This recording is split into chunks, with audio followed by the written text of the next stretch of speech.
This morning we're joined by Usani, National Vice Chairman, South of the ADC and the former Minister of the Niger Delta Affairs.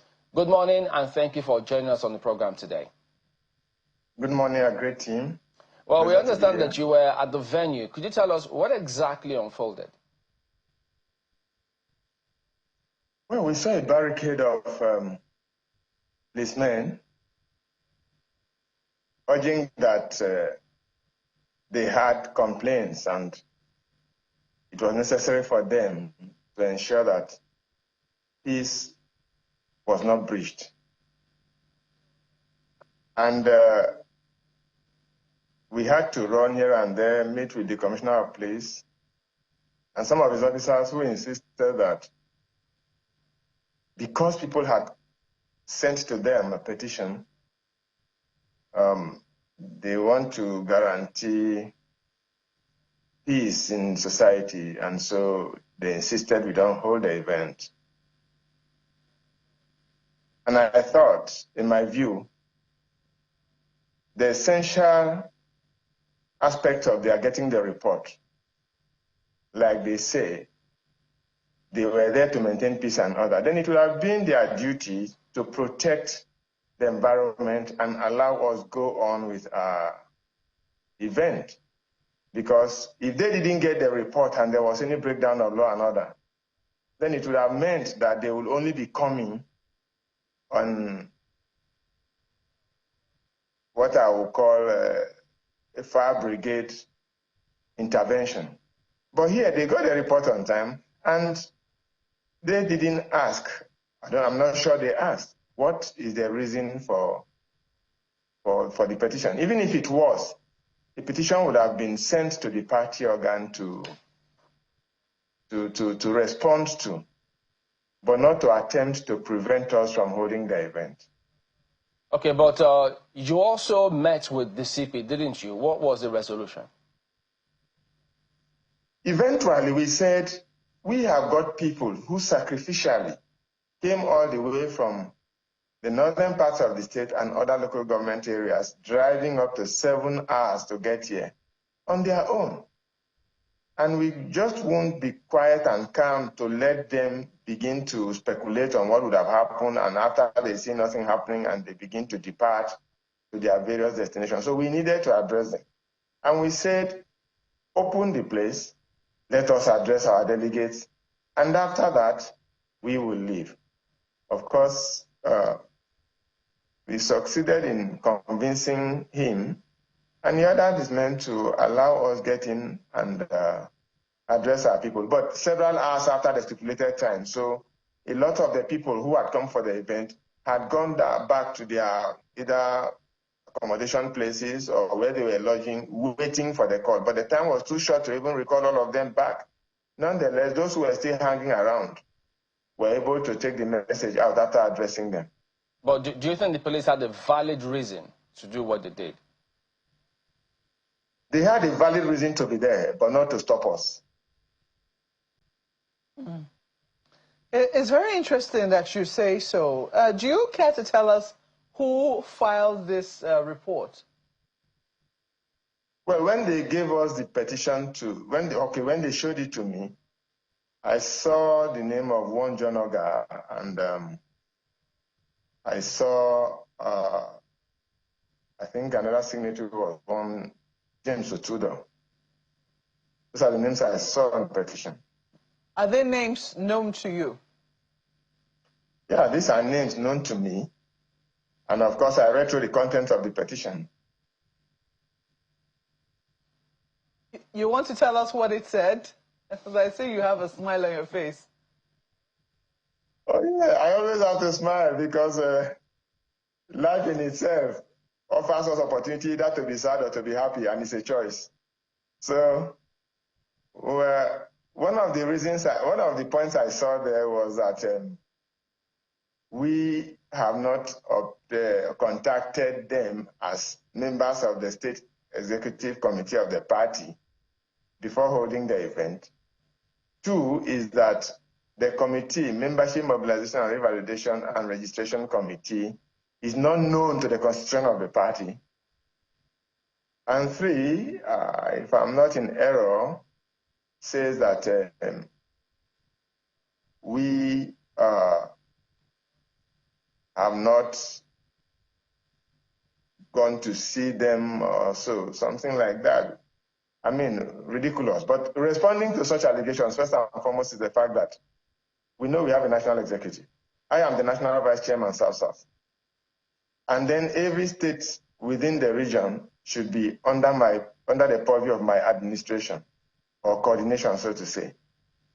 So you expect me to come and take permission from a subordinate, assuming he is rightly placed or legitimately placed to demand that. It's like saying the president has to take permission from his local government chairman to visit his house. Well, some of them disagree with you on that one. For instance, who convened this meeting? Was it you? I tell you, first and foremost, I did not convene the meeting, but the person or the officials empowered to convene the meeting did, and I came as a representative of the national office. Now, it derives from this. Yeah, so who was the official in this case? Yeah, hold on, I'm coming. We have a national version of this committee headed by Kashim Imam, and the launch of it or the unveiling of it was carried out in February 12th. And you were there. And they also inaugurated the state chairmen and secretaries of the similar committee at the lower level of the states.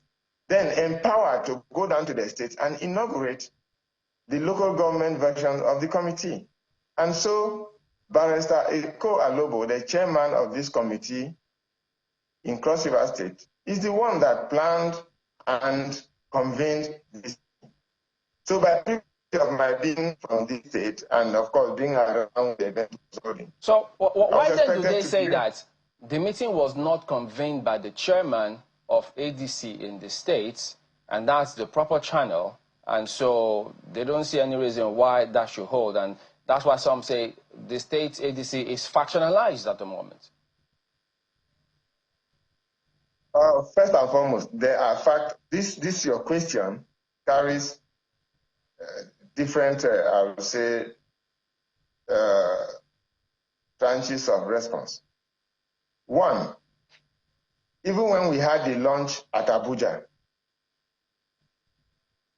Kashim Imam was in charge. The national chairman only came in to perform a particular function and get registered as the #1 figure in the party in unveiling this exercise. So it is not within the purview of the state chairman to initiate this. Number 2, the structure of the ADC as it stands now is that the National Working Committee rolls out instructions. And it is also in the constitution of the party that the national chairman of the party can take decisions and get such ratified. So instructions have been given. And the people who are mandated are also carrying out the instructions. Where do we place whoever says is chairman of what to perform which function? Again, the person who is saying is the state chairman, by the frame of what we call leadership teams per state, as has been enunciated by the leadership of the party at the national level, all other states have it, all states have it, prescribes that the state chairman becomes a member of that leadership team. And the leadership team has a prescription of certain personalities who have occupied certain positions, who on a simple majority can also co-opt other prominent politicians and have 2 women, 2 youth per senatorial district to constitute this. Then to talk of the issue of factionalization, when you talk of factionalization, it means there are 2 groups of every eventuality or every arm of the administration. Ask them, who have we recognized as the state chairman of the party? So part of the accusation against you, because they also accuse you of different things, they say you have been convening meetings in the private residence of Mr. Lee Elimoke, who they say is unknown to the party, and as such, that runs contrary to the regulations of the party. Is that right? If Lee Elimoke is unknown to the party, I will just refer you to a little assignment. Let us ask Senator David Mark if Leonimoke is unknown to the party. Number two, if at the realization of the fact that we convene meetings in Lear's house, let us ask John Organ, let us ask Dr. Nyong, let us ask the women leader, or let us ask who again was there? Well, I must have forgotten the name because they came as a team. When they attended the meeting in Leonimoke's house in Abuja, and when we got into Cross River on the 31st of July to have a meeting of the coalition bodies, why did they also attend a meeting in Leonimoke's house? And why had they also attended one or two meetings in my own house? So when did the realization come that attending meetings in private residence is an offense?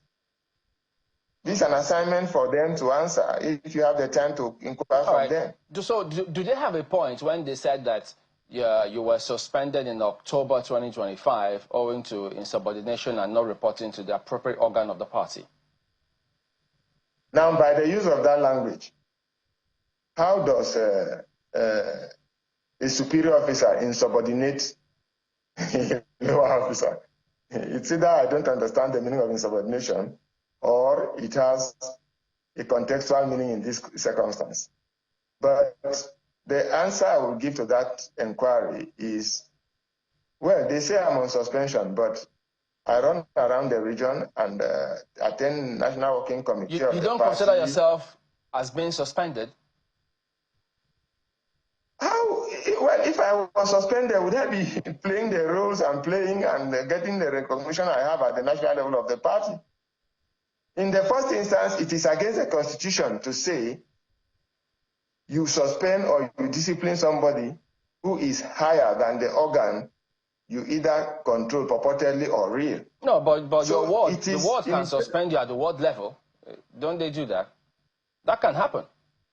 I am talking about the constitution of ADC. And of course, even if the ward can suspend me, when that clownish narrative was being spread, my ward chairman wrote and went to the media and said he had not seen me in any offense against the rules of the party, and I'm a good party man. Is Donald Duke a member of the party in the state? I have read it in the media. So I don't understand. And I believe. How do you mean you read it in the media? You're the national vice chairman, South. Is he a member of your party? Yeah, if Donald Duke is a member of any party, not just my party, it is expected that he will register his name in his ward. So, and is he a registered, do you know him as a registered member of the ADC? I have told you, I have read it in the media. I haven't got any tangible evidence that he's a member of the ADC. And I cannot say what I do not know. I must, subscribe to the knowledge I have. I'm not saying he's not a member, but I am saying the means by which I understand he's a member is the media. All right. Well, it was very interesting how the story was framed initially. I mean, a number of people thought that this was something that had to do with the ruling party using the police to crack down on opposition in the state. But clearly, there is an internal dispute within the ADC in your state. Do you suspect any external hands having a finger in this? Oh, God. First of all, I need you to reflect on my background in politics. And on that reflection, it will not be strange for you to know that, or at least to speculate that, I have friends across different horizons of the political system. And at my stage, I shouldn't make spurious speculations, even if I have authentic information. It is beyond what is claimed to be internal, whatever. And if it is internal, you are aware that the new either constitutional amendment or electoral law, and even the courts tend to tell us that internal issues in the party should be left to the party, although I do not agree with that assertion in respect of legality or jurisprudence, or adjudication, because if an internal process of the party violates a constitutional provision which governs the people of Nigeria, it should be challenged. So on that arm, I don't agree with that. But again, to say it's internal, well, it has an internal phase, but it has octopus effects and influences. In other words, are you saying that the ruling party, are you accusing the ruling party of complicity in this matter? This man, you define trouble. Now, just for people to know. Tell me what you know. I know you know more than I know, so tell me. You're the one that said you have friends in high places. What are your friends telling you? Are they saying, this is the voice of Jacob and of Esau? You know, the police commissioner is my friend, and you know that they say the police is your friend. So if I say so, I'm only aligning with the common cleavages of our relations as different sectors of society. So, of course, in politics, anyone opposed to your interest will be happy for the discontent of your own situation, you know. So I cannot come out and accuse the ruling party because I don't want to be accused of cyber stalking. I don't know the limits or ambits of what cyber stalking entails. So I don't want to be a victim.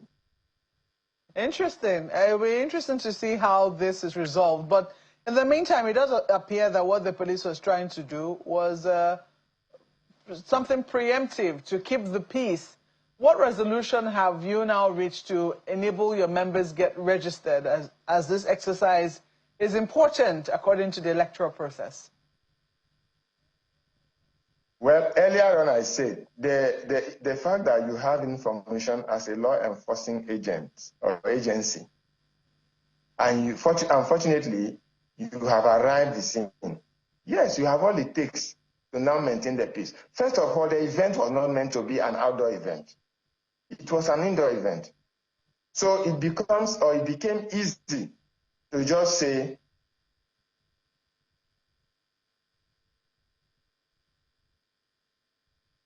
oh dear.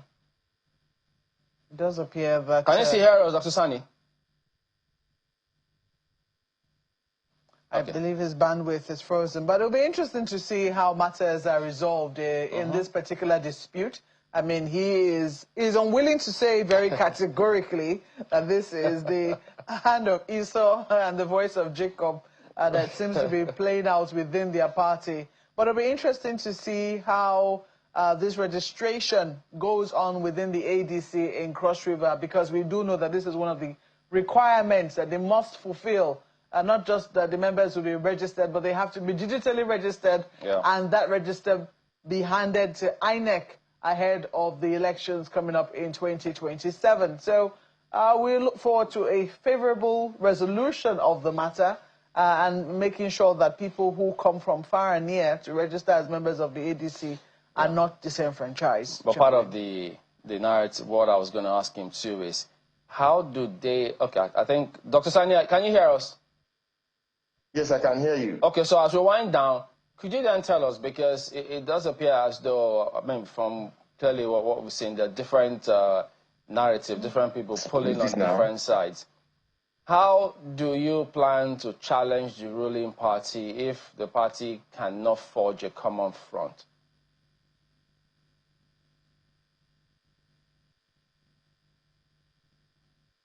I think, okay.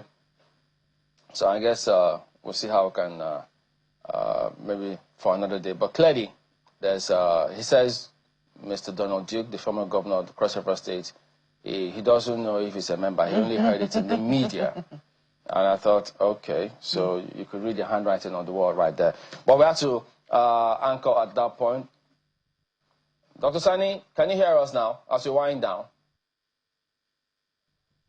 Okay, I did ask you, just before we go, tell us, how do you think the party can challenge the ruling party if everybody cannot forge a common front?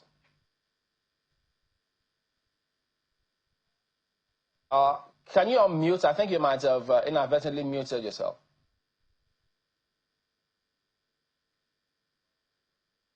Okay, sorry. Yeah, go ahead. So I was just saying that this question is not a winding down question because you can't get the fabric of the content of my expression on that issue. It demands an elaborate response so that you can understand our readiness and our challenges to be able to ascertain whether we can or cannot. But again, you are part of the process to effect our readiness because it's not just with the politicians. I just heard you talking about the issues of the energy sector and what Nigerians are going through. So it's a collective responsibility. So you'll be ready as well to ask what gives us the pain in the country. Yeah, we'll be ready to report the matters as they happen. That's why we're here. We report the news when it happens. So exactly. Absolutely. So, but it has to happen first, or else it will be fabrication. But we do thank you for your time this morning, Dr. Sani, National Vice Chairman, South of the ADC, and former Minister of the Niger Delta. Thank you for talking to us this morning. It's my pleasure. Thank you. God bless you. Bye.